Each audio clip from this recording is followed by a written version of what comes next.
සුබ දවසක් ඔයාලා හැමෝටම. අද මම ලෑස්ති කරගන්න හදන්නේ ඔයාලා හැමෝම දන්න දෙයක්.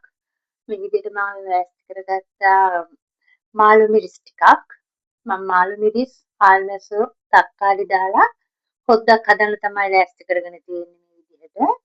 ලොකු මාළු මිරිස් හම්බුන නිසා මම ඒක දෙකට කපලා ආපහු හතරට පලා ගත්තා. තක්කාලි ගෙඩියකුත් ගත්තා. ආල්මැස්සෝ ටිකක් හොදලා මේ විදිහට ලෑස්ති කරගත්තා.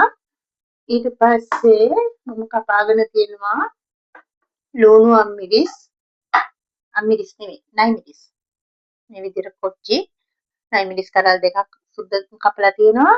තම්පේ කරපිංචා ලුණු සුදු ලුණු ටිකක් තියෙනවා. ඉතින් ඔයාලා හැමෝම දන්නවා මේක හදන්න. ඒ වුණාට ඉතින් මට හිතුණා අද මේ වීඩියෝ එක ඔයගලන්ට අරන් එන්න ඕන කියලා. මම හදන විදිය පෙන්නන්න. ලොකු විදිහක් නෑ. මම හිතන්නේ ඔයගොල්ලෝ මේ විදිහටම හදනවා ඇති. ඉතින් අපි බලමු කොහොමද මම මේක ලෑස්ති කරගන්නේ කියලා. ඉතින් මම භාජනයක් තියලා සුපුරුදු විදිහටම මම මේකට දානවා තෙල් ටිකක්.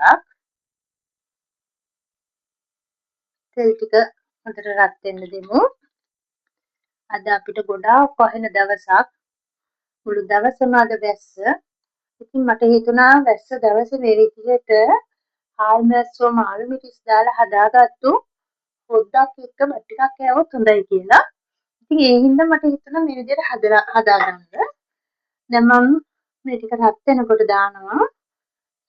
තෙල් එක රත් වෙලා තියෙන්නේ. දැන් මම සුදු ලුණු ටික දාගන්නවා.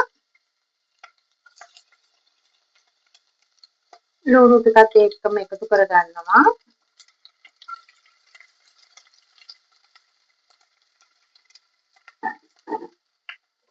මේකට මම දාගන්නවා මේ විදිහට ඒක රත් වෙනවා හින්දා මම වෙනකොට සූදුරු ඇට ටිකක් දාගන්නවා. ඔයාලා දන්නවනේ සූදුරු අනිවාර්යෙන්ම අපි තෙල් දාන දෙයකට එකතු කරගන්න ඕන. ඊට පස්සේ මම උළුවල් හැට කීපයකුත් එකතු කරනවා හොද්දට.